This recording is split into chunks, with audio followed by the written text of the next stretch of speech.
Hello and welcome back to the Woven Energy Podcast on Shamanism with me, Joseph Sikora, and Damon Smith. We're here once again to talk about shamanism from the ground up. We are here today actually in very strange circumstances. We're under a nationwide, worldwide lockdown. And I read a statistic that right now at the time of recording this podcast,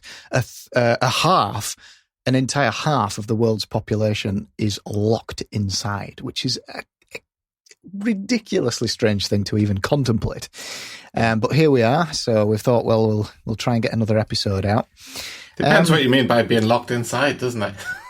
Well, if you're out miles away from anywhere in the middle of nowhere, and well, I'm taking full advantage of my government regulation run per day. I feel like I'm in George Orwell, but I'm allowed my one run a day. So we're talking about this on the Heretics podcast. If you're kilometers away from the nearest person, then you are by definition self-isolated. It's a nice feeling, actually. I'm quite an introvert myself, and I feel a bit guilty at the moment because I'm like, well, it's a bit odd, but I don't feel that different. Is something wrong with me? I don't know. Yeah. The whole working from home thing seems to be going quite well. I mean, not just for me, but for my colleagues as well. Now. Yeah. It's a bit of a change for me. I don't have those huge drives every week, So I'll tell you one thing that I saw. Have you read the stats on? We mentioned the whole pollution thing on this podcast a few times and how it's having a devastating effect, obviously. But have you seen it? Have you seen like the stats on what this has done for? Yeah, it's great. It's like the world's sort of gone. Best thing that could happen. And breathe. It's just exactly.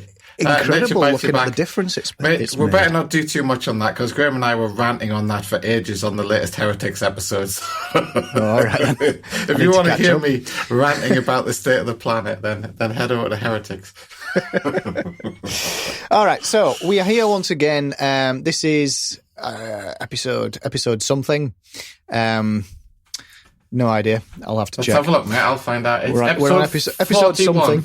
41. Brilliant. 41. And we thought we'd do a recap on maybe approach the spirit dance from a few different angles, make sure we're all on the same page as to what it is. But I think, first of all, we've got a few patrons to thank. So, Damon, you want to take it away? Well, since the last episode of Woven Energy, Glenn Board, a friend of ours, has signed up as a patron. Thanks ever so much, Glenn. That's much appreciated. Thanks, and a couple of our existing patrons, David Hoswell and Gabriel E, have upped their patronage level, which is fantastic and greatly appreciated. So thanks very much, guys. And to all our patrons. It's, you guys cheer me up. Excellent.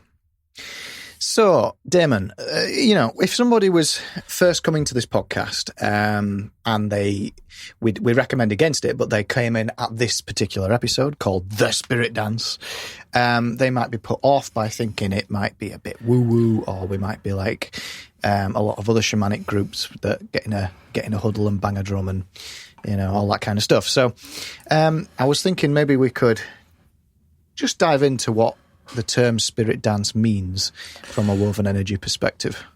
Well, the term spirit dance is an English term, right? And it's it is a bit woo-woo, isn't it? So I sort of agree with them. It's a word, a term that I use, when I'm talking about shamanism in general, not just to do with spirit dance, but whenever I come down on using an English phrase or term or something, I'm often cringing when I'm using it. And I'm often using the term for want of any other. And this is a serious, serious issue with trying to teach shamanism, or trying to help people understand shamanism is probably a better way to put it. Using a language that was built by a bunch of people who had shamanism in their crosshairs, shall we say. They wanted to take shamanism out. And so the language that we've developed, which we call English, we know it's a mixture of sort of Germanic languages and French. But actually, going back about 1,000 years, actually, it's more than that. It's a language that's been deeply steeped specifically in the exoteric Christian tradition for 1,000 years. Yeah. And that influence has done two things. One is it has ensured that certain words, shamanistic words, that may have pre-existed have been eradicated from the language. Shamanistic concepts have been eradicated from the language.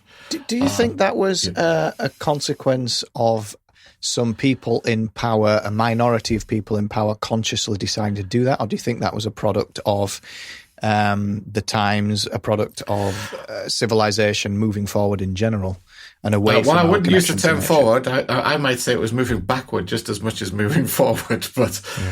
But yeah, I think a bit of both, to be honest. But I think the way in which exoteric religion influences a society is, in the early generations, it's very conscious. We talked about some of the early church fathers, certainly I think in the very first episode of Heretics, and the influence that they had. In terms of those guys, Irenaeus and co., I think it was very conscious in terms of what those guys were trying to achieve, because they were working in very different contexts. They were working in a concept when people did have words for things, for things that were shamanic or esoteric in nature. And they were working a sea of that stuff, and they were trying to make the start of the process of eradication of these sort of concepts. And then you go into the next few hundred years following on from that, maybe coming up to, the next 1,000 years following on from the supposed time of Jesus.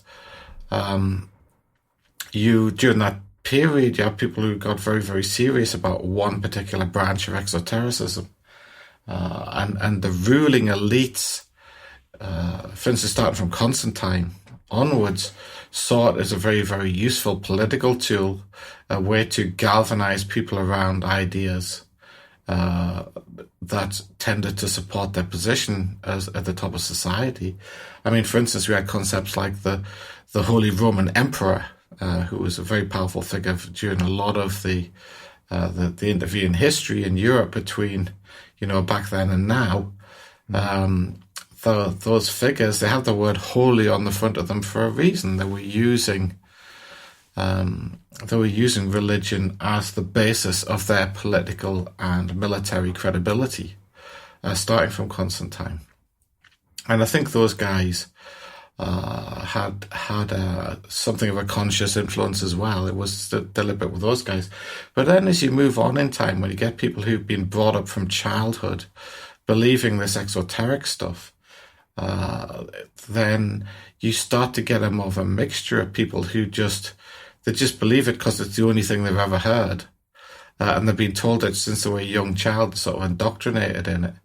And then you also get things like the Spanish Inquisition, which, sort of actively set out to eradicate anybody who might be leaning the other way. That's probably the best way to put it.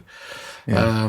But then it gets built into culture, and even coming into modern times, a lot of people in our country would not identify themselves as Christian, but when you look into what they believe, their attitudes, their outlook on life, even though they may view themselves as atheists, actually in terms of their attitudes, their philosophy of life, their worldview, they unknowingly typically have hugely Christian outlook on life, massively influenced by Christianity.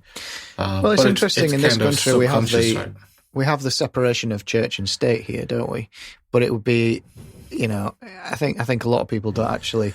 Yeah, but we don't have a separation of church and culture. Yeah, well, absolutely. Of church and state. That was my point. Yeah, yeah, absolutely. It's actually deeply steeped in our culture. Yeah, and it's quite interesting how ideas, the zeitgeist around, ideas around bigotry, and ideas around, for instance, homosexuality, move on with the times.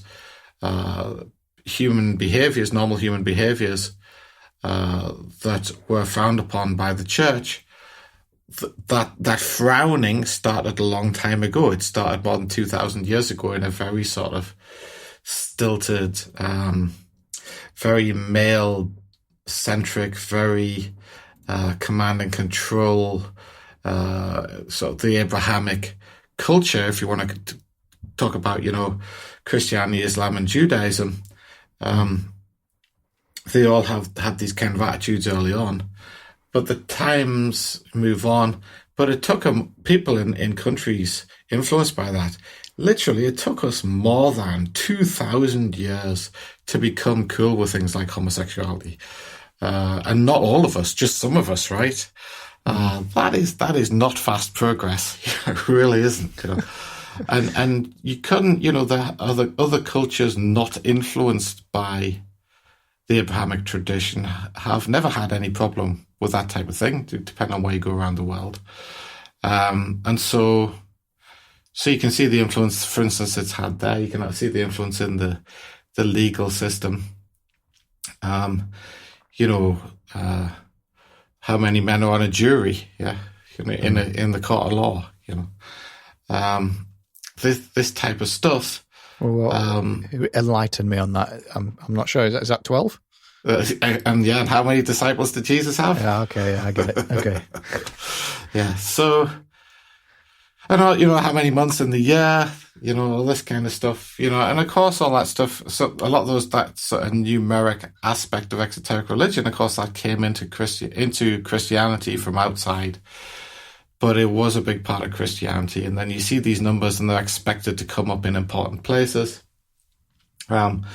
Political ceremony, although we have a separation of church and state there, the Archbishop of Canterbury, who's the head of the Church of England, sits in the House of Lords. So it doesn't look like there's too much separation to me. It seems pretty integrated, For those that don't know, that's the House of Lords is kind of our equivalent of the US Senate. And we have a religious official or two in there simply on the basis of the fact that they're religious and on no other basis. So I don't know where this idea of the separation of church and state comes from. It's a nice idea to sell people, isn't it? Yeah, absolutely. So I think it's a complex thing, but the truth is that the way that elites have maintained their power positions in society for the last sort of 2,000 years in Europe, they've found exotericism and exoteric religion, and in particular Christianity, to be an incredibly powerful tool in terms of maintaining social order, maintaining their position at the top of society. And I think that's the single biggest out of many influences that have pushed these concepts out of our language. And so when I say spirit dance, I'm usually, to me, shamanism isn't to do with any particular area of the world. It's not to do with any particular culture. It's not to do with any particular people. Shamanism is universal within nature. According to my definition of shamanism, wolves, for instance, definitely have shamans. And they don't speak any human language at all. So the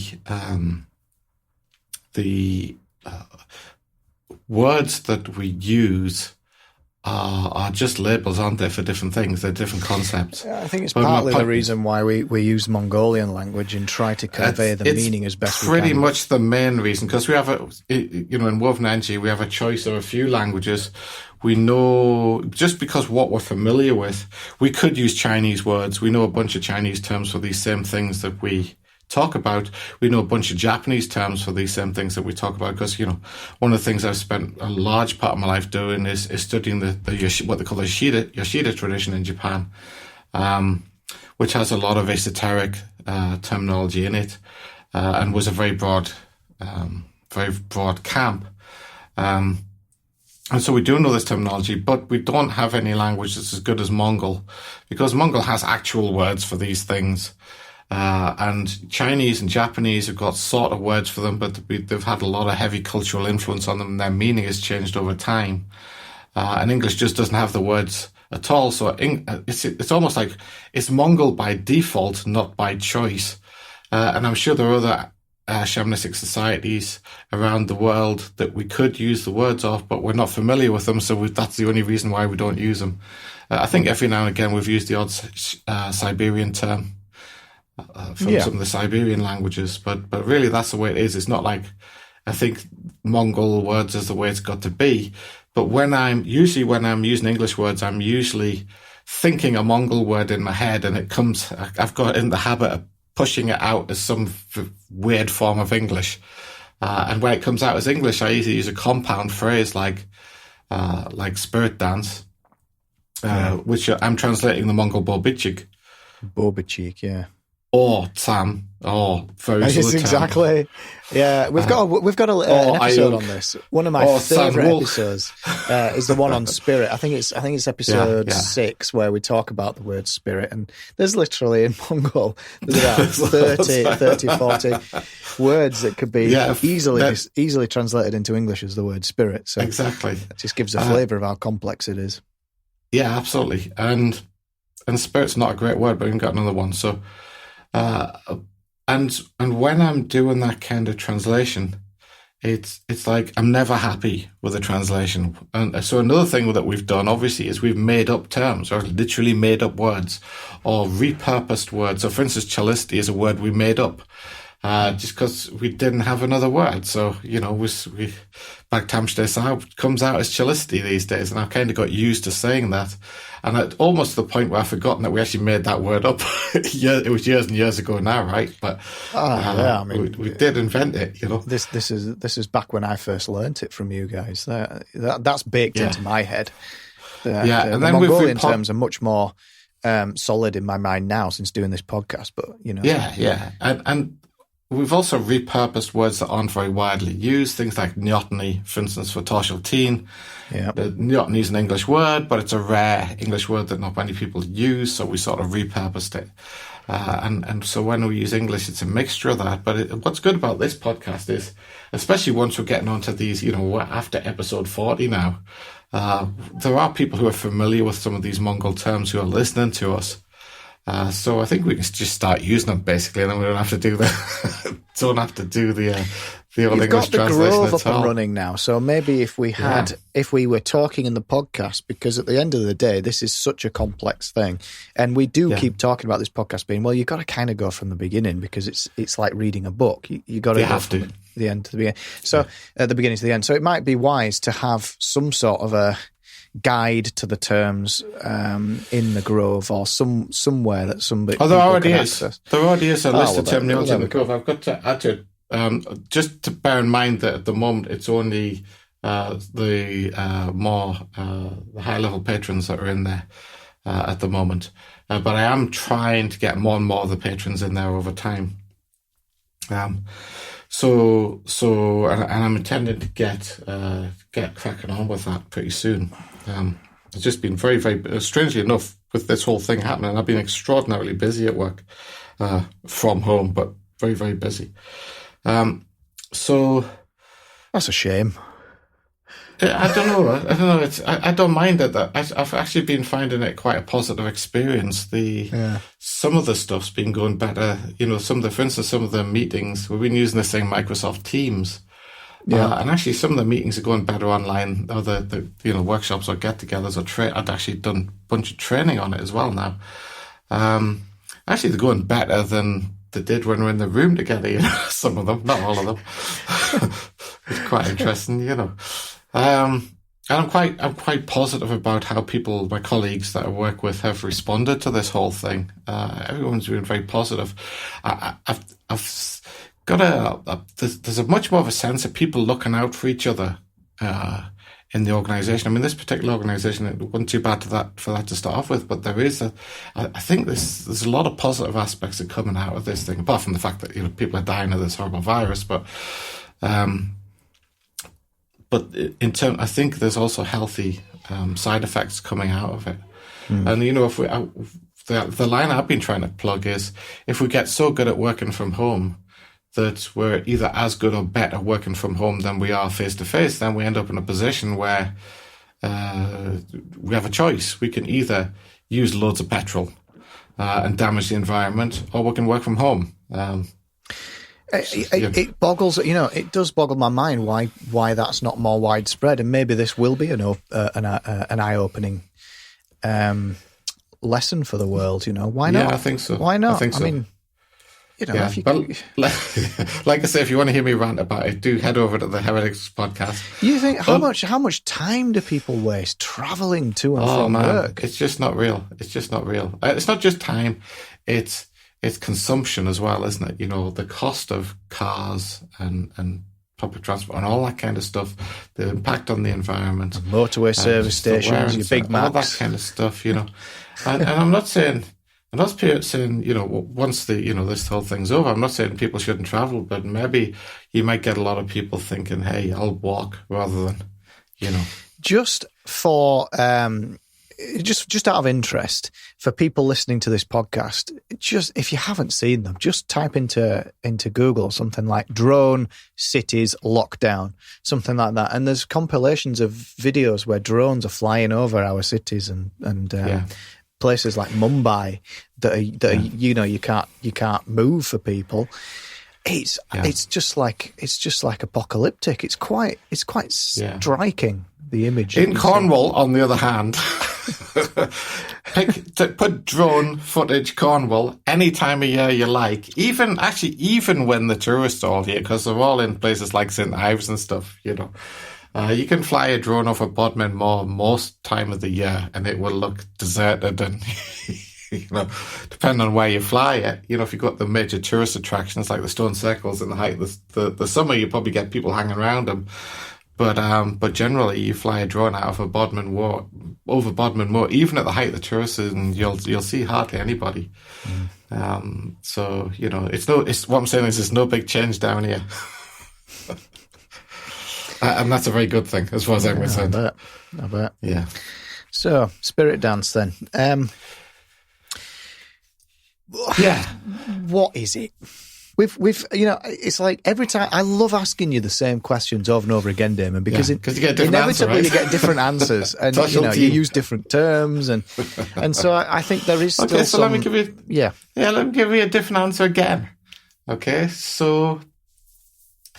Through our study of chillicity, we gain a position where we can start observing ourselves in a very lightweight way. And this is sort of level 1 going into level 2. We can start observing ourselves in a very lightweight way without affecting ourselves. Normally when miasmatic human beings start observing themselves, for instance, if you start self-examining and you start observing your breathing, you will affect your breathing. If you start observing your heart rate, you will affect your heart rate. And so what we're learning in as we start our shamanistic training is, first of all, to shut down the sort of heavily active baseline aspect of the human spirit, but we do that for a purpose. It's not for no purpose. That's why I don't like that term meditation, because in meditation, a lot of that stuff, like in Zen and stuff, a lot of that stuff's like, it seems to be like the be all and end all of it. We're not doing chillicity for no reason. As a shaman, you're doing chillicity for a particular reason, and that's so that you can absorb information from first of all, from your own body, which is the Amska, and then from nature, without affecting those things in any way. So you're getting something that's real, that you're not delusional about, that you're not biased about. We build on that with a bunch of Amska techniques that allow us to start to learn about nature through the closest part of nature to us, which is our body. But then, having gained that ability, we can do this lightweight observation of self. Now, that's a very, very useful place for starting to be a shaman, because when you go into level 3, which is about starting to create the vibrant or lively aspect of shamanism, is if you want to think of shamanism as a radar for nature, it's not a passive radar. You can say it is at Chilisti and Amska, level 1 and stage 1 and stage 2 in shamanism, if you like. You can say it's a passive radar. At stage 3, out of we said roughly 7, we're starting to turn that passive radar into an active radar that we can then use again later on. So what I'm saying is, we build these stages for a reason. We build Chilisti so that we're able to do Amskar. Without Chilisti, your Amskar won't work. You'll be delusional about it. Without Amskar, your Tsam or your Bojipichik, or whatever you want to call it, that will not work without good ability in Amskar. And then when you come on to, for instance, level 4, stage 4, Gurukh, that won't work unless you're good at spirit dance and so on, and then Modach won't work unless you're good at Gurukh and so on, yeah. And Ailal, the only way you'll get that without Modach is if you go to a weekend retreat. And as you said, imagine falling down a hole and and flying off through the crowds, yeah. But the only other way to get it is through discipline training and shamanism. You know I'm joking, right? Well, yeah. Absolutely. It's the hard work. It's like we are. I guess maybe some part of it is we are biologically wired to seek answers and seek results from the minimum amount of effort, and so through that. Yeah, but process, remember what I said? I think I said this in the very first episode. Shamanism is directed. It has a purpose, and each of these things, they're not just a bunch of things that we do for whatever reason so we can impress our friends with our deer antlers. And, I doubt our friends will be very impressed by our deer antlers, the kind of stuff. But they're there for a reason. They're there so that we can actively do things with shamanism. And you can think of the 7 stages. You think of them as 7 skills or 7 broad collections of skills. But each of what makes the 7? Well, why is it 7? It's because each one in turn is totally and utterly reliant on the one that comes before it. Ability at Ailal is absolutely predicated on strong ability with Modach. Ability with Modach is absolutely predicated on strong ability with Gurukh. Strong ability with Gurukh is absolutely predicated on strong ability with spirit dance. And so the point is there's a purpose to it all. And it's directed, and it has a direction that it's heading in, and that's what makes it not woo-woo. If we just sort of, say, I don't know I can't really put myself in those people's shoes, really. I find it very, very difficult. I think, did we talk about the magazine Kindred Spirit once or twice? I don't know if we did. Once or twice, yeah. But I've read a few copies of that because, in theory, I should be really, really interested in that magazine. I've got nothing against it. I'm sure it's a great, lovely magazine. The people that read it love it and all that kind of stuff. But I should be really interested in that magazine because, on the face of it, it's right square in the middle of what people would superficially perceive as my main interest in life. So why is it that I find it dull as dishwater and uninteresting? And the answer to that is the purpose is not there. The direction is not there. The meaning is not there. Shamanism and shamans are there for a purpose. The purpose is always was to ensure the survival and prosperity of the group. I mean, prosperity in terms of hunter-gatherer societies, that is, not in terms of financial wealth. The liveliness and to ensure that there's meaning in the life of the group that goes beyond, just what people call the basic, shelter, food, reproduction, all that kind of stuff.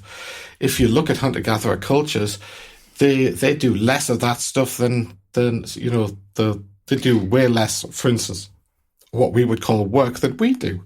We do, I think my timesheets say 37 and a half hours a week.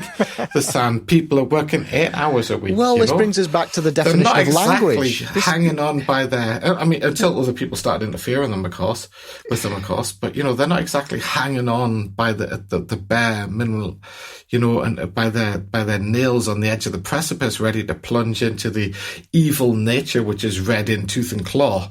Far from it. They're sat around the campfire with their incredibly rich culture, their incredibly rich and vibrant society, practicing awesome things like spirit dance. You know? Yeah, and this is another way how the English language has kind of got hold of us a bit, because what does work even mean? Does it mean clocking in at 8:30 in the morning and clocking out at 6? And you're only allowed 30 minutes to take a shit.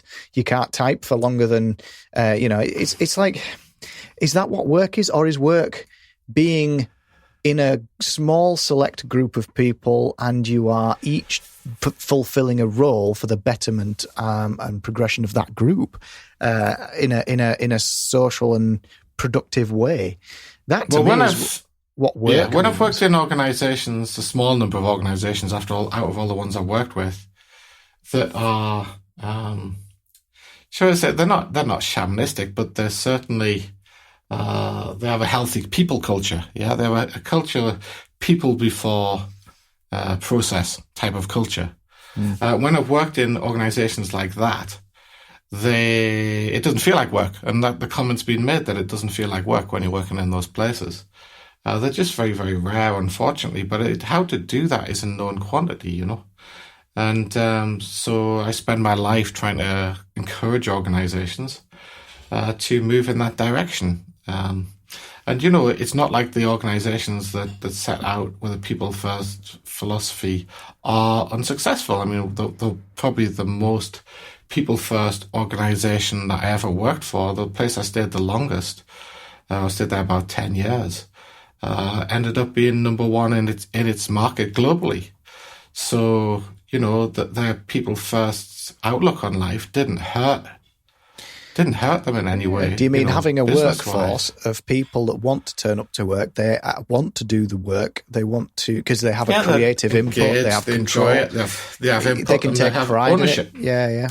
Yeah. They have ownership of it, even if they're at the coalface, they have ownership of what they're doing. And that was a very healthy organisation, and a lot of it was down to the character of the boss, a guy called Sebastian Crawshaw, who's now retired. He's actually not retired. He's shout out to Sebastian if he's listening. He won't be, but he still does stuff in his retirement. He still goes and helps people. He does, gives seminars about business and all this kind of stuff. I believe he's a visiting professor at one of the universities, as a business professor at the moment. And partly it was his personality. He had a very sort of people first kind of outlook on life, and it wasn't a perfect organization, nowhere it was, but it was light years ahead of other places that worked, for instance, in government. Not everywhere in government, but some places that I worked in government that were just awful, just awful, command and control, hierarchical, anyway. And like I said, that particular organization became number one in its field globally, so, like I said, it didn't hurt them at all, comparatively speaking. And Sebastian once gave me an idea, very similar to something that was taught to me by Kato Sensei, my main Japanese teacher, which is around, a lot of people think that business is like the Wolf of Wall Street, Businesses compete against each other. And it's survival of the fittest kind of thing, just like that kind of nature's red in tooth and claw. And you only become successful through backstabbing other businesses and through doing the dirty on your own customers and clients and stuff. Yeah, everything's a zero-sum game. Yeah, and Lehman Brothers famously did that kind of thing, didn't they?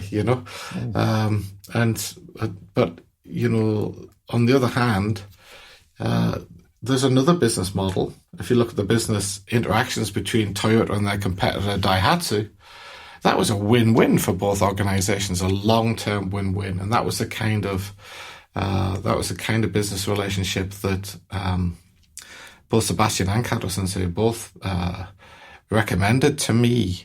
That it's possible to be basically, best way to put it, it's possible to be a good guy and still be successful in business. And they both were very successful, both good guys. Good in terms of, being decent human beings. They were very, very, both of them very successful in their careers, despite being, decent human beings, amazing.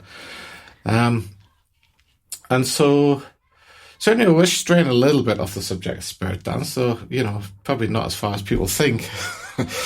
Because I just see business as a form of spirit dance as well, just like I do with martial arts and everything else. Well, it's Torch 14. You want to have that attitude of playfulness, throwing things out into the world. Does it stick? Does it not? Does it work? It doesn't. And you're not attached to the outcome. It doesn't matter. You play. Yeah. So let me give you another. So we talk about spirit dance. Let me give you yet another perspective on it. I know you asked for one, I'm going to get two now, which is an idea of Mongol Sanwo. What is this? When I am doing my Amska practice, typically I'm doing some kind of movement. It's usually not very much, banging the drum or, maybe I'm feeling the movement in a branch or something like that. And I'm locked in with that, or maybe the movement of the waves or the ground if I'm doing earth breathing or something like that, The issue is that I'm locked into the weave of nature, but within myself. Mostly within myself. There's some permeability to the outside world, but mostly my perception of that, my lightweight perception of that in my Amska training is within myself. Within myself, there is, for want of a better word, a structure. But I would call it a morphing structure. And that, I call it a morphing structure because it's not constant. Nothing's constant. Everything changes in this universe. And you can think of the universe as a cascade of energetic changes. And even when I'm not physically moving, I'm breathing and my heart's going and all this kind of stuff, there's always some kind of change going on in that energetic morphing structure. Now, one of the ways to look at spirit dance is simply that I just take that and I just start creating, not using too much active mind baseline type of creation, but I start creating changes that move that structure, that morph that structure, that one structure, that unified structure, that move that, you could say through time or over time. And I start to create more complex changes in the energy, which lead to more complex changes in my body movement. And I do that in more and more different ways. I apply more and more different techniques into that. And to somebody observing me, it looks like I'm doing some weird kind of dance. Yeah. Mm-hmm. And that's where the word dance and spirit dance comes from. But the point is, from start to finish, that is one structure. It's continually changing. It's continually morphing, but it is unified, not just within itself. I mean, I think, was it the last episode, the one before, we talked about aspects of physical chillicity, like Ashqui and Numluch and Borki and Murich and Berntaglach. Those are, you can think of those things as temporal at one point in time, but actually you can also think of them as extended throughout the dance, if you like, from start to finish. Yeah. Or even before the start. So, because often spirit dance starts with chillicity training and then it moves into Amska training and then into spirit dance without any break. So it actually started before the dance started, what you would call the dance. And so they are maintained, and those changes are based on commonly occurring changes that occur outside of me within nature. There's not just things that I'm making up just for me that's about me. These are things that occur all over nature. And I think we might have mentioned things like Tolkar and Negdek and Shurug and Egeldek, those sort of principles. And I think the one we've mentioned the most is Tyrak, right? As the cutting of the energy stream, the one we warn people against overuse of. Which ironically is the one thing that made me think I was getting somewhere. Hey, Damon, look at this. I'm going to describe this. Oh, no, Joseph, Tyrak. I'm not saying Tyrak's not important. Tyrak is important in nature. The point is there's other things that are important in nature as well. It's not like we want to start the exoteric religion of Tyrakness. Tyrakism. We definitely don't want to create that, So those sort of changes, those energetic changes, I start in a very, very lightweight way, not really driving, but allowing the changes within me, and later allowing the changes within the natural environment to drive that it arrives from deep inside my spirit. And that episode that Joe referred you to about spirit, go and listen to that one if you want to know by what I mean deep within my spirit. These are not conscious changes. Episode 6. Yeah, and it's not like when I do spirit, well, you know this, you've seen me do it. When I do spirit dance, it's never the same twice, right? I couldn't do it the same. Sometimes I think, oh, that was amazing. And I try to repeat it and I can't, because my baseline is now trying to recreate what my top line did. Yeah. And that's just not possible. It doesn't work. And even if I took a video of myself, that's only the superficial stuff. That's only what's going on the outside. I could copy the video and get the movements, but it wouldn't be the same. But you've learned it then, haven't you? And you're just repeating like an algorithm that you've embedded into yourself. Exactly. It's exactly the same with writing music. Sometimes music comes out and it's amazing and you think, and then you grapple it, you try and grab, like a dream that you just woken up and you can't grab hold of it, and then it disappears. It's the most frustrating thing in the world when you're completely locked in. You're in the moment and it's there and it pours out and then it's gone and you're like, you just need. And this is your unique selling point, right? If anybody hasn't seen Joe's Shamanic Piano Academy, I really recommend go and have a look, because he pretty much does with a piano what I do with spirit dance. That's quite interesting. Well, I mean, I try to. Because I think learning is a very complex thing, and learning through play and experimentation is something that. Yeah, but for shamanism, you must get yourself in a position where it's nature itself that is teaching you, not you. You don't want to be just regurgitating stuff that's deep down there inside you already. Yeah. And so anyway, getting back to San Wolk, that structure that morphs, it's one structure, and it the start to the end of the dance, sometimes I do spirit dance for a ludicrous length of time. I've been known to do it. I don't put a stopwatch on, but it's multiple hours, right? And I just don't stop, begin to end. But the perception of that, I think you mentioned Paul said this one time. The perception of that is much shorter. It may be hours, but it doesn't seem like that. Once you get better at it and you get lost in it and you become absorbed within the weave, it actually goes incredibly quickly in a temporal sense. And the reason for that is this idea of Tan Wolk, although the structure morphs over time, it's the same structure, and therefore in a way there isn't time.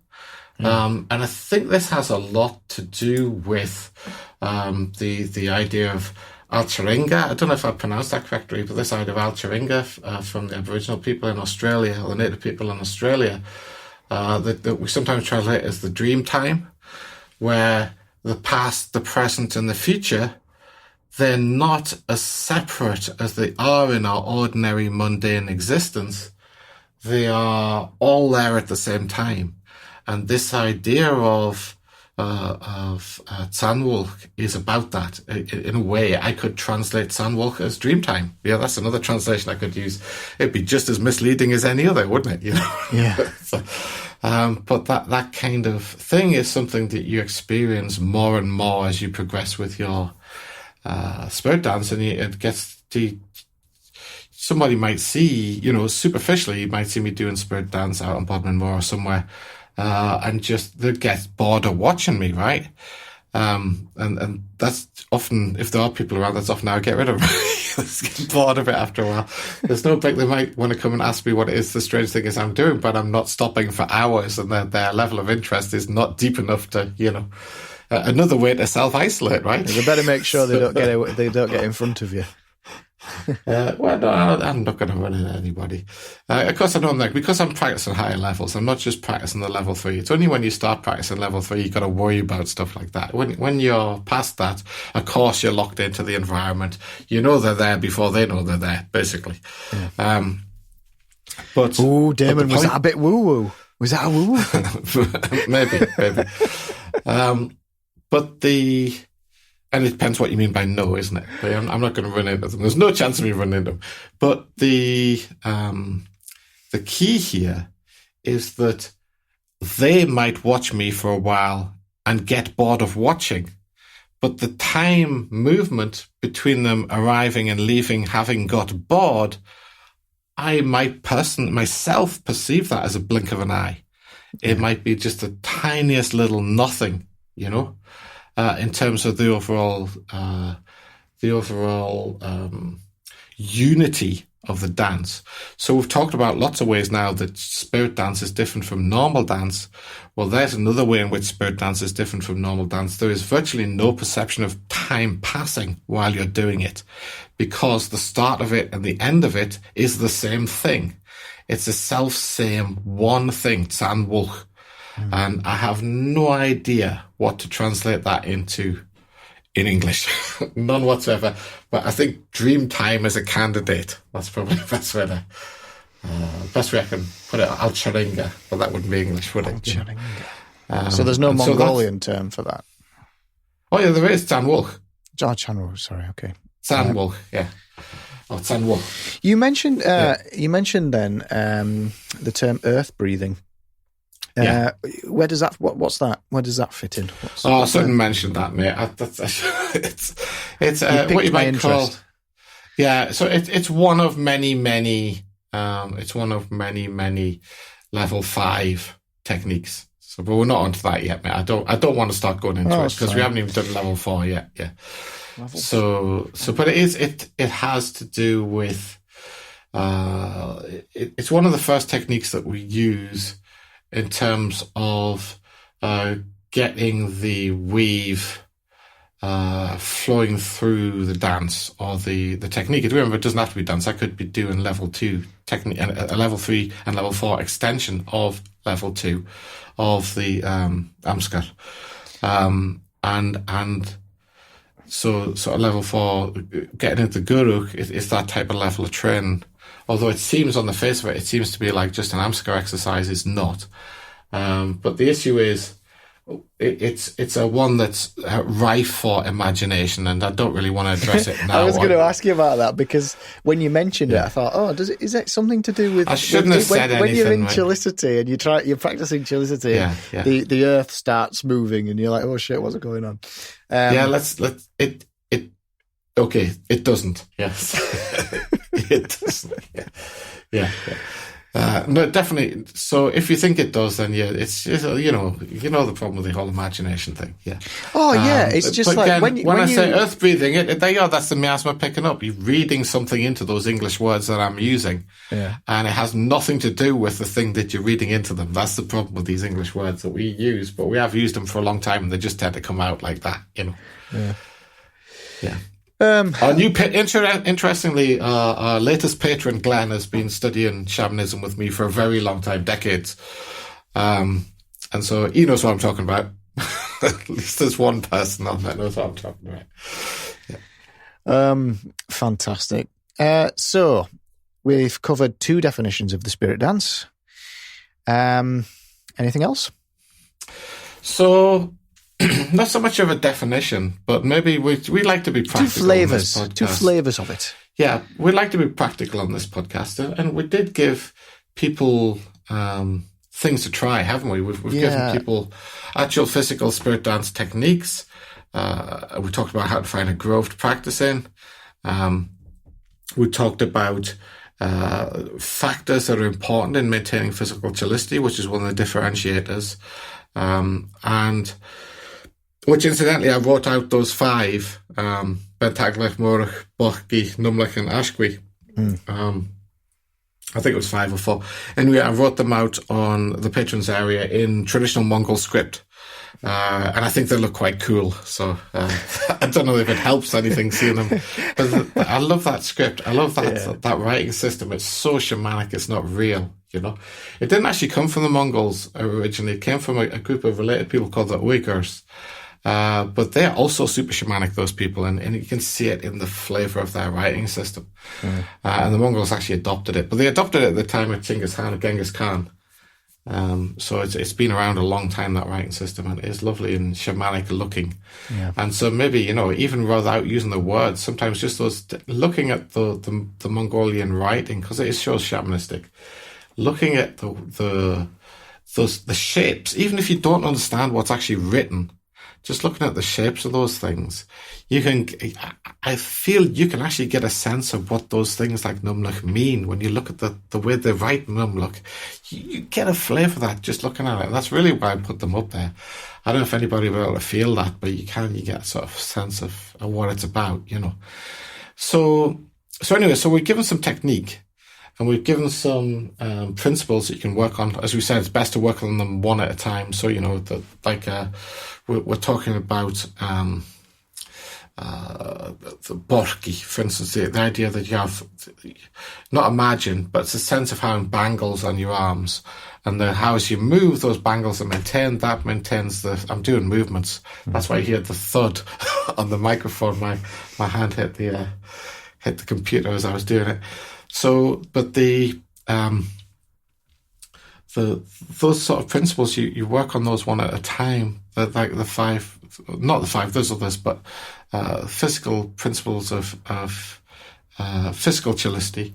When you're doing spirit dance, we've talked about turning, we've talked about Terilt and Havtas, using those. We've talked about using a bonfire and a central point like a tree for a central focus to the grove, to your movement. We've talked about, I think we talked about Tongluk, Ayug and Yethlakwi, what we might translate into English as mind, spirit, and body. It's more like not thinking, Tonglug, the vessel form, Ayug, and Yethlakwi, like undifferentiatedness. We talked about all those things. So, and so what can we put together? If people who are practicing a lot of these things that we've talked about, what could you start doing? Well, obviously you want to create more and more changes within your dance, within your movement. If you're practicing, if you have been practicing, you'll know what I'm talking about. You want more variety in your change, then that's when we come on to these things that are related to the 8 trigrams, the actual energetic changes.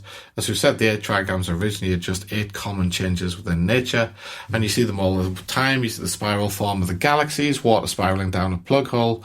That's Egeldech. You see the waves coming and going on the shore, Shurug. You do see Shad, you do see Tyrak. That's why a lot of those very young mountains, like the Himalayas, have a very jagged outline to them, because of the forces involved and the weight involved. Rock does shear under certain circumstances. That's kind of shearing creates those very jagged outlines of those relatively young mountains, whereas very, very old mountains, certainly within places that were covered by the glacial ice sheets in the last ice age, they tend to be more rounded. You see the action of a river running down into a lake, which is like Tengus. You see the way that these mighty trees, like giant redwoods, support this incredible weight using this incredible structure that they use to hold themselves up. That's Tolker. You see 2 rivers running together in like a confluence, 2 energy streams coming together and then joining and then becoming one river. That's like Negdach. You see these sort of flash floods, tsunamis, that kind of thing, Totolun, and of course you see, fire springing up, or very, very fast energetic changes. You also see it the other way. For instance, when you put your hand on a very cold surface, the heat is sort of almost feels like it's sucked out of your hand into the surface, and that's how sometimes you can get stuck. Your skin can stick to a very cold surface. That's also a sach. It's not just like when you stick a match under some kindling and it sort of lights up. That's also a sach, but it's really quite rapid energy release or energy transfer is a sach. And so you want to start taking these kind of ideas, anything that you see within nature, the clouds floating past. We talked about observation of the clouds.